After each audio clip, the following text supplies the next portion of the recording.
Just having a list of questions or topics even in mind to talk about and making sure that the guest has that same information so they know what they're getting into and can think about it beforehand. It just makes things so much easier. There's over 1.9 million podcasts. Most of them never see the results they expected. They want to monetize, but their show ends up costing them money, and they never achieve the listenership they desire. This show will help you launch, grow, monetize, and inspire with your podcast. Get ready to take notes, because here's your host, Adam Adams. Welcome back to the podcast on podcasting, or the POP for short. I'm a friend. I'm not your POP. I'm Adam Adams, and I'm excited. On this podcast, the main goal, as you know, because you've been listening for a while, the main goal is just to kind of add value to you as a podcaster. You might be a brand new podcaster, or you might be growing your show and needing some of those tips and tricks and strategies. And so it's always good for me to bring on different types of guests. So sometimes I'll have a guest who's had a podcast for maybe 5 or 6 or 7 years. And sometimes I have a guest who's only had a podcast for a few weeks or maybe just a couple of months. And sometimes I have podcast guests on that serve you, the podcaster, as well. So today, I think we have somebody who recently started a podcast. Bryce, how long have you had your show? Let's see, probably about 6 months. 6 months in the works. And so what we're going to be talking about is, I think Bryce's story is going to be relatable to you.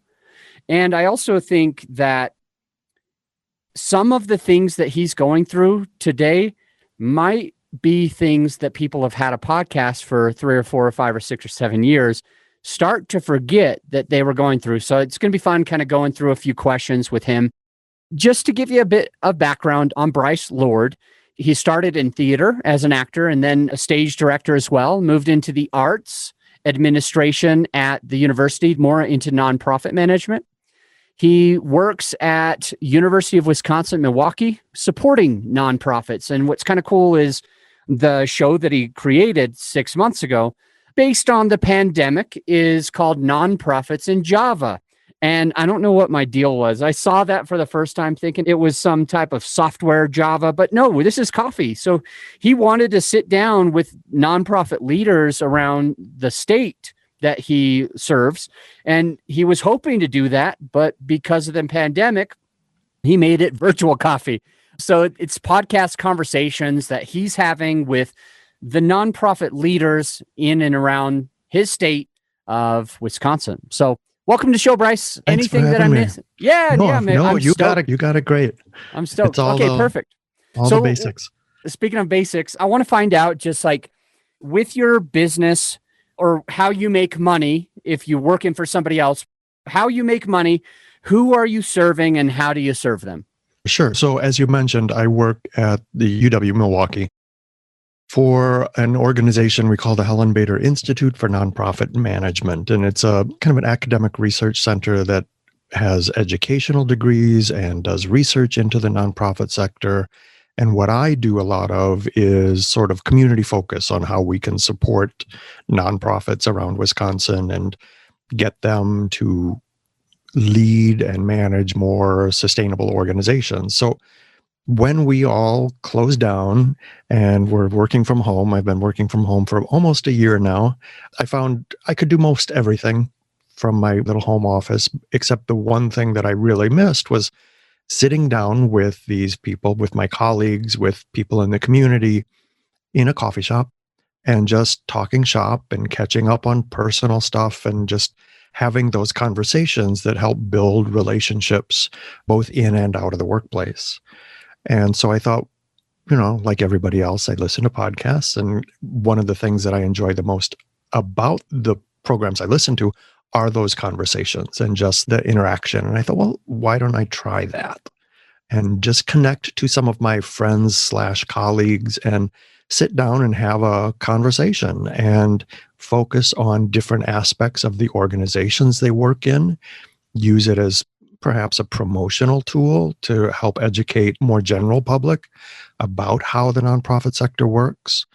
and some of the challenges that they've really been having to face in light of the pandemic, in light of the closures and not being able to deliver the services they do. So I always say this is a Bryce thing. It's not a work thing. It's just kind of, I hate to call it a hobby because it does involve work, but it's just kind of my own little project. Then I'll see if I'm in a position where we'll see if it goes along well enough. Maybe I'll let the office take over the costs and supporting the podcast in the future. But for now, it's just kind of something that I do to help with the promotion of the kind of work I do and the people that I work with. Okay. Based on just kind of what my understanding is so far, it does sound like you make money through the university. Is that part true? Mm-hmm. And I had to ask you a question while you were drinking Java, so it's perfect. That's all right. That's all right. And then the second thing that kind of came to my mind, it almost sounds like you're additionally supporting the nonprofits directly. In some way, I feel like maybe you're doing a consulting role for different nonprofits in your state. Is that not true? I mean, in some ways, the day job does have some of that aspect in that we try and connect them with services, connect them with support. I do a lot of professional development training. I do a lot of, in some ways, I was doing a lot of this kind of thing, sitting and talking to people, giving presentations on different topics anyway, because of my job. So that it segued very nicely into more of a one-on-one setup. So part of the idea of the podcast, like I mentioned, is that the feedback I get from the audience is that, oh, I didn't know that. Or, wow, I had no idea that these organizations were going through this. I've talked to several arts leaders, and arts organizations are hit so hard because they can't meet in groups and therefore have completely lost all sort of revenue. And so how do you survive and how do you pivot to make that worthwhile and stay alive, basically, as an organization? So, there's been a lot of that kind of education and advocacy behind the idea of it that I think will, it definitely has a place, even once we do get back into the real world, hopefully soon, that it will continue, because I find there's a real need for that kind of education on this particular topic. And so what turned into just my need to talk to people, I think has built into something with a little bit more sustainability and value to the greater community. So that's my goal. I love it. I think a lot of the people that are listening now who might be starting a podcast might be curious if others are trying to kind of make money, monetize their show. Do you have any sponsors? Do you have a way of generating revenue through the podcast, or is it more of just a passion project for you? At this point, it's a passion project. That was sort of my plan, was to get my feet in the water, kind of test it, see how it is, see if it's something that I really, really did want to do before tackling the financial aspect of it. Right now, I don't want to call it a hobby, because I do say it is kind of work related. But at that point, I'm a one-man shop. I'm kind of doing everything regarding the podcast. And we'll kind of see how it goes in the next 6 months as to whether or not it will be supported. I think one aspect of it that realistically, in terms of financial support, is because it is so closely tied to work, it would be very easy for this to become just another aspect of my day job. And therefore, the costs would be covered by the office. And I wouldn't necessarily have to worry about financial support or sponsors in the way that some others definitely do. So. Got it. For you, you're reaching out to, I have two questions. I want to start with your listener. So, when you launched your podcast, did you have your ideal listener in mind? If so, who was that? And if not, who has it become? That's actually a very good question, because I had in mind that I hoped that this would be the general public that would find this interesting. And in some ways, because it was more of a passion project, I wasn't as tied up or concerned about the listener. I just wanted to kind of do this, see how it went, and see who would listen. And I do find that that has evolved into a small but regular listenership that, from what I can tell, are people that do work in these kind of areas in the nonprofit world or are closely tied to it and have some degree of understanding. I would love to kind of expand beyond that. That's, the hope that the audience becomes people who don't know about this and don't relate to it on a day-to-day basis. I find that the episodes that have had the higher listenership are with people that are perhaps more known in the community already. And, so people are anxious to hear what they have to say, or the topics are very, very pertinent because of the specifics of the pandemic and all of that. So I would love to be able to grow beyond that, like I say, as more of a broader community audience. But I think I'm pretty happy with where it's at right now as it's kind of finding my way through. I honestly wasn't sure if anybody would find this interesting. And I realized from the start that even if it does really well, it's probably going to be a fairly small, niche audience, which is fine. So for you, you just mentioned a couple of guests that you've had on the show, or that you've had different types of guests, and some of them have, a little bit more weight in the community or in the space, and they're getting more downloads from the podcast than others. I'm curious what your experience has been getting those guests, reaching out to those guests, getting them on your show. Is there any pushback? Do you feel nervous asking? Just tell us the overall feeling that it is to go in and find these guests, and then after the feeling, more of the success, if it's working, or if you have something that you say that really has them jump on board faster. Right. I think, well, as I said, the whole idea of starting it was to talk with people that I talk to regularly anyway. And for the most part, the response has been, oh yeah, that'll be fun. Let's do that. I have had a couple people that are like, oh, I'm really, really busy, who then admit they were afraid. They didn't quite know what it was going to be. And they didn't, they're not necessarily comfortable talking in front of a microphone or, hearing themselves on the radio, as it were. But I would say, because of the pools of people that I've been approaching, like I say, in every single case, they're people I knew already. And, our relationships were strong enough that it was easy enough to say, if you don't, that's fine. If you just are too busy and want to do it later, that's cool too.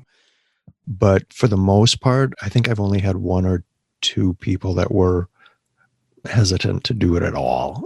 Yeah. For different reasons, but yeah, based on kind of how you responded to that question, it made me think of a strategy that could help the listener when they're reaching out to somebody, because you mentioned that sometimes people might be hesitant and they might throw up a smoke screen objection to the effect of they're busy, but really what they mean is, I'm not sure what it's going to be like. And so I was thinking, while you said that, maybe if the listener finds themselves in the same position when they're looking for their guest, if we just kind of design it first in the mind of the person we're going to ask, hey, all it is we sit down with a couple of microphones and a cup of coffee, and it's just a fun conversation that ends up getting recorded, and I will publish the pertinent information or the best information on my podcast after editing. Yeah. Maybe that would open up people to be like, oh, okay, that makes sense. I don't know if that'll help or not, but it seems like something that, the psychology of the other human being might be a little bit more welcoming when they can visualize themselves doing it, because the way some of us ask, and I'm not saying that this is for sure you, Bryce, or anything like that, but the way some of us ask, we might be assuming too much of what the potential guest knows about this, which they don't know anything. And so they're confused, so they can't say yes. A confused mind says no. Right.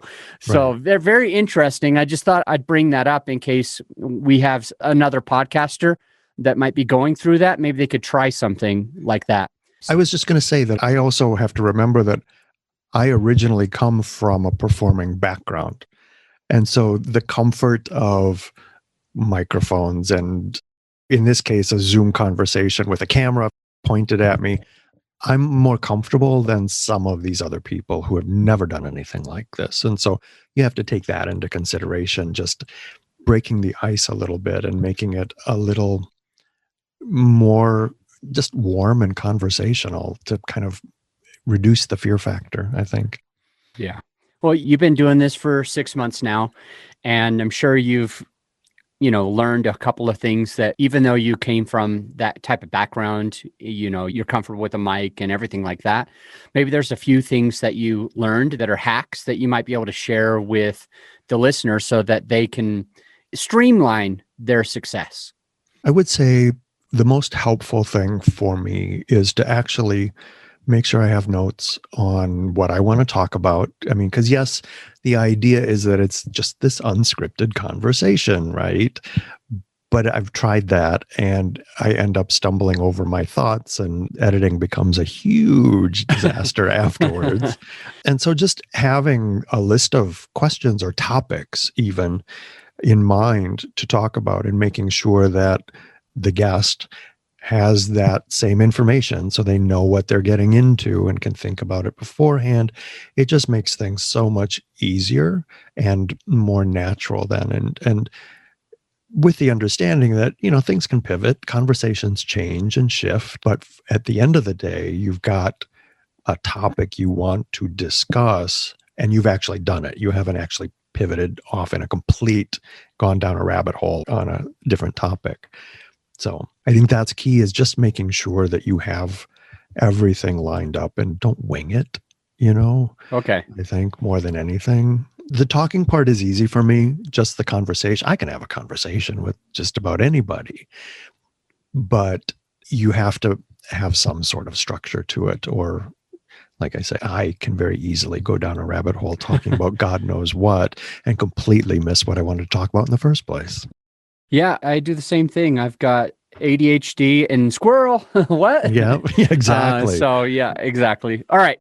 I have another question, and it's less about the hacks, but more about just any software, any automation tools, scheduling tools, anything that maybe even editing tools. But what types of tools and automation have you found to be useful in your journey for growing this podcast? Sure. Well, I normally use Calendly in my own day-to-day just for work because I hate the back and forth of emails to try and find a time to meet. So I just say, here's my calendar, you pick the time. And that also, I think in terms of the podcast, really makes it easy for the guest to just make sure that it's at their pace, in their comfort zone, and so they can find a time where they can breathe first. In terms of other technology, I use Audacity for editing, and that's been the biggest learning curve for me because I'm not the tech guy really when it comes to sound design and editing, and that I'm totally self-taught and I'm still learning, and it's still rough. I have listened to webinars and courses and read blogs and podcasts about different tips and tricks, and have kind of come up with a list of kind of a process for make sure you do this, make sure you add that filter and that effect, and make sure that just kind of my own process for how I put it together. I am probably, like I say, being self-taught, there are probably so many hacks and shortcuts that I know nothing about and will discover in 6 months and say, why haven't I been doing that for all this time? Based on, you're talking about, doing your own post-production through Audacity. I did that for a long time. We use Vegas Pro. And I finally got it offloaded to virtual assistants. And now I built a company where we do post-production for other people. And so it really intrigues me to just think about other people's reasons behind things, why you decided to go the route of editing your own. If it was more of like a fun thing for you, more of like a budget thing, or more of like you didn't know that there was companies out there. And so I'm just curious about kind of your thought process there, and also based on like your experience starting out doing your own post-production, if you started it over, or actually rather than if you started it over, I want to think about, our current listener who's a podcaster themselves or a future podcaster. I want you to maybe share with them what are the considerations that they ought to be thinking about if they're going to do their own post-production or just hire it out. What are your thoughts on that? Sure. Yeah. I know that was a big question. No, I totally get it. I'm with you. I would say in terms of the post-production, first of all, I didn't know that there were companies that did this. I know that there are, for some of the more well-known podcasts, that there are whole production companies behind them, all of that. And I knew that wasn't me.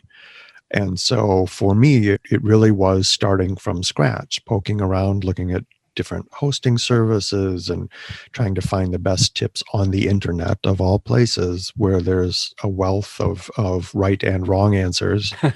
True. I think to some degree that decision was really just out of ignorance. I didn't know what other options existed. But I would think, and I have changed. So I've tried GarageBand. I've tried a number of different editing softwares, and just kind of said, I like this one better, as well as hosting platforms. And sorry, I know we're getting derailed here, but have you tried multiple different hosting platforms for your podcast already in the last 6 months? I've looked at a couple different ones. I have a couple different accounts with ones that are just because I haven't made the cut to jump completely over to this other one. Got it. Do you mind sharing? I started with Anchor, and I'm now on Buzzsprout. Okay. I'm not here to be somebody who's going to bash anything. All I can say is I've never used Anchor, and none of my clients use Anchor. But I've used a few, and my clients use a lot of different ones. And I've been managing a lot of rooms in this app called Clubhouse that didn't come out too long ago, but I've only been doing that for about a week and a half now. And it seems like there's a lot of people that didn't like Anchor. They don't think that it has what it needs, and they say something like it owns your information. I haven't looked into it yet because none of our clients use it, unfortunately. So I'm just not very experienced, but I like Libsyn. I use Libsyn, and we have a lot of clients that use Buzzsprout, and I seem to hear a ton of really good feedback about Buzzsprout. And also when we use is it called the interface? When we jump onto their site on behalf of our clients, we tend to like it. We tend to like the way that it's set up. It seems user-friendly. It shows you good metrics. So is that kind of what you're thinking? That's exactly. Okay. Yeah. Okay. Got it. I found the usability of their interface just to be so much more understandable, especially for somebody new, relatively new. So awesome. Good stuff. So if you did it all over again, would you edit your own, or would you hire it out from the beginning? And or what do you think that the listener should do? I think it depends on your interest and willingness to tackle the technical aspects of it. I have enjoyed just the poking around and learning, just because it's, I kind of consider myself a lifelong learner, and here's another skill that I can develop. I will say to some degree, it's the bane of my existence. That's what slows down episodes for me more than anything else. It's like a bottleneck, right? Yeah. And it becomes this whole thing that I have to go do that.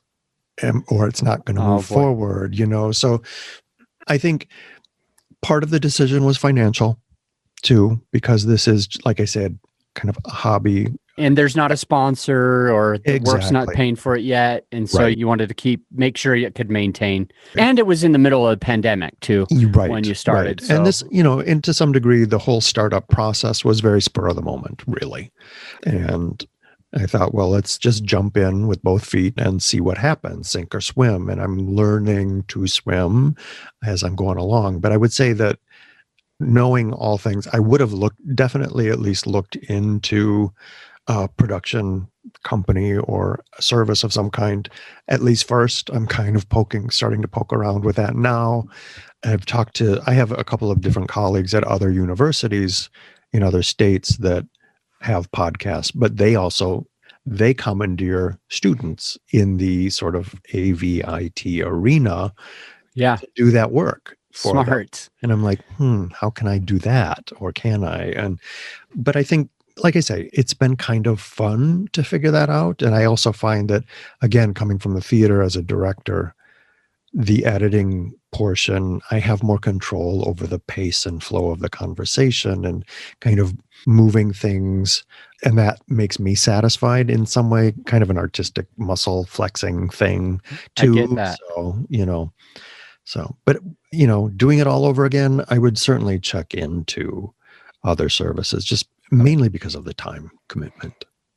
Well, we have two more questions that I definitely want to ask you, and then I'll also share how the listener can get a hold of you, find you, or if they want to check out, your podcast about nonprofits, then they'll be able to do that. But we'll take just a quick break, and we'll be right back with those last couple questions.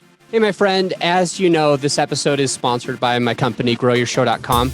We want you to be able to have the best tools at your disposal without costing you a whole arm and a leg. So right now you can get a free list of vetted equipment that like mics, mixers, webcams, sound treatment, editing software, everything that you need.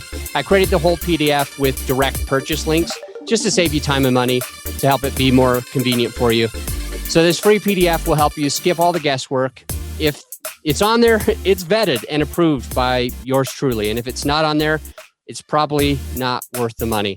So go ahead and get yours at growyourshow.com/PDF. Let's get back into the show. And we're back with Bryce Lord. And Bryce, the first question I want to ask you is just, what's the worst experience you ever had with your podcast? I mean, I hate to say it, but they've gone fairly smoothly, but I did have one where, just being a self-editor, the sound quality of the guest was really bad. The guest had a stutter. It was just kind of a perfect storm of all the things of somebody who doesn't quite know my editing process that I had to take on. And it came right over the holidays and right over. I tried to start out this whole podcast with episodes every 2 weeks. And then we got hit by the end of the year and this kind of, like I say, perfect storm of an editing nightmare. And it took me 2.5 months to get my next episode out because I just kept putting it off and putting it off, and finally got it done and realized, you know what, that's not so bad after all. I was just kind of using it as an excuse not to do it, I guess.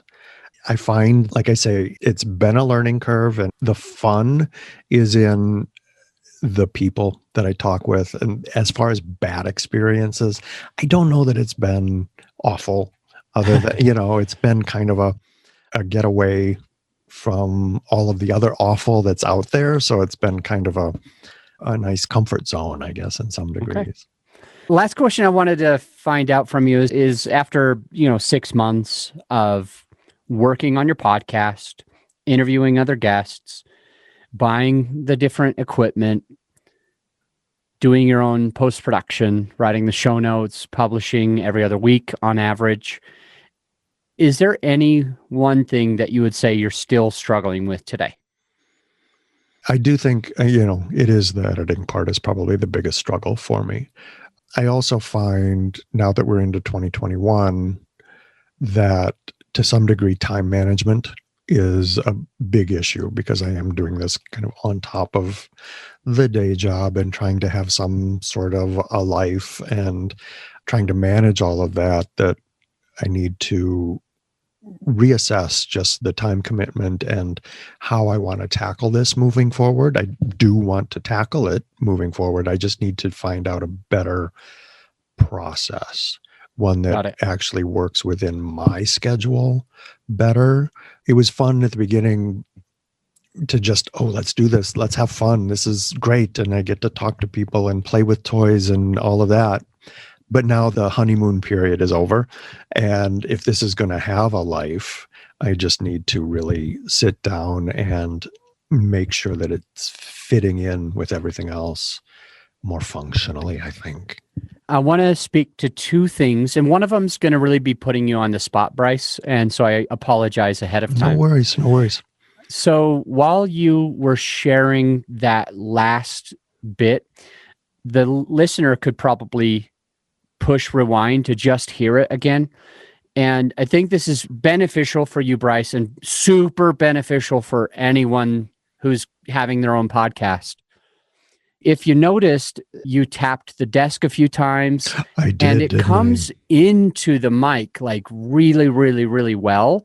And so the things that we as podcasters need to make sure of, there's a couple ways to get away from that. Number one, and it sounds horrible because most of us like talking with our hands, we can stop talking with our hands. Number two, if we do one of these arms that I use, it makes it a little easier. So if we're touching the desk, it doesn't go straight into the mic. So I want you as a listener right now to go ahead and rewind it, check that out, think about it, because it doesn't happen with every listener. Maybe you noticed it and maybe you didn't, but some listeners will notice it and they're going to get bothered by it. And so as us, as content creators in this podcasting space, we're going to need to try our hardest to find what we can do to make the listening experience easier. So that's the first thing. The other thing that I was going to say is you were talking, Bryce, about this being kind of like a bottleneck. It's kind of holding you back, and you're really only doing an episode, as I understand it, maybe I'm wrong, every other week. Mm-hmm. And so what I'm wondering here is like how long it actually takes you from the time that you push record in number of hours worked, from the time it takes you to push record to the time that you have it published with show notes and everything. I hadn't really thought of it in terms of that. I know with the editing process, I'll do a little bit here, a little bit there, because I don't have that kind of urgency to kick it out. I've intentionally kind of given myself the time to take it slow, in trying to get things moving. I don't know. I actually haven't really, I should probably sit down and start a tick list of how many hours it does take all told. Cause like I say, I'll take, half hour here, 20 minutes here, and just when I can kind of. Got it. So. Got it. Well, how does the listener find you and get a hold of you? So the show is Nonprofits in Java. I have a website, nonprofitsinjava.com. I'm on Spotify, Apple, pretty much all the platforms out there. All you got to do is look for the name, and chances are you'll find it. It's not software. It's coffee. Coffee. I love it. And I would be drinking coffee with you, but I'm on my intermittent fasting today. Oh, how's that going? And you can drink coffee if it's black, but I'm drinking apple cider vinegar and water. So that's what I drink. I'll stick with basically coffee all day until I eat dinner at usually about 5:30 or so. Well, so you're a better man than I am, I'll tell you. When you told me, I was like, what did you have for breakfast? And you're like, coffee. Oh, and I had a cookie. And I was like, oh, I haven't had a cookie in so long. But I have lost 51 pounds. So it's been pretty remarkable. Congratulations. In a fairly short amount of time. I might have to steal your diet tips or something for a while. For the most part, I was eating anything that I wanted for however long I wanted, as long as it was after 5 p.m. And so I would eat carbs and candy and whatever. And that was still working, which is weird because just eating at one meal a day was still making it happen, even if I had 13,000 calories in one meal. And I don't mean 1,300, by the way. Yeah, I mean, I was eating 2 large pizzas dipped in 16 ounces of homemade ranch dressing. And then I would have ice cream and all this kind of stuff. So I slowed that down, and I'm trying this more of, people call it keto, whatever makes you be in ketosis. Right. And so for the most part, I'm eating a lot of grass-fed beef and or sardines and or avocados. And other than that, I try not to eat almost anything. Just grass-fed beef, sardines, and avocados. I've tried the whole keto route, and I have relatives that swear by it, and I have had success, but I end up doing what I call keto light because I don't have the diligence to really stick to it. All the rules and everything. I'm like, I'll have this cookie, just one, But. I love it. Well, it's really good having you. I hope that the listener does go and check out your show, especially if they're doing anything with nonprofits or just like coffee. To jump on over, find that. You said you have nonprofitsinjava.com. Can you spell that out just for my assistant who's going to be putting that in the show notes? I want to make sure if it's the and sign or spelled out A-N-D, It is spelled out A-N-D. It's NONPROFITS ANDJAVA.com. Awesome. All right. So that's in the show notes for the listener if they do want to check it out. And I appreciate you coming on, giving us the ins and outs of your journey over the last 6 months, what you've learned. And I'd love to have you back on the show.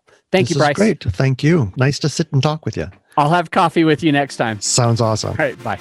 Bye. This episode is brought to you by GrowYourShow.com. Grow Your Show lets you be the star of your show while we handle all the hard stuff. We offer reliable and affordable post-production services that allow you to grow your show organically without all the work. So go ahead and check out the website right now and feel free to schedule a call with me and let's take your show to the next level. Again, GrowYourShow.com. You just press record. We handle the rest.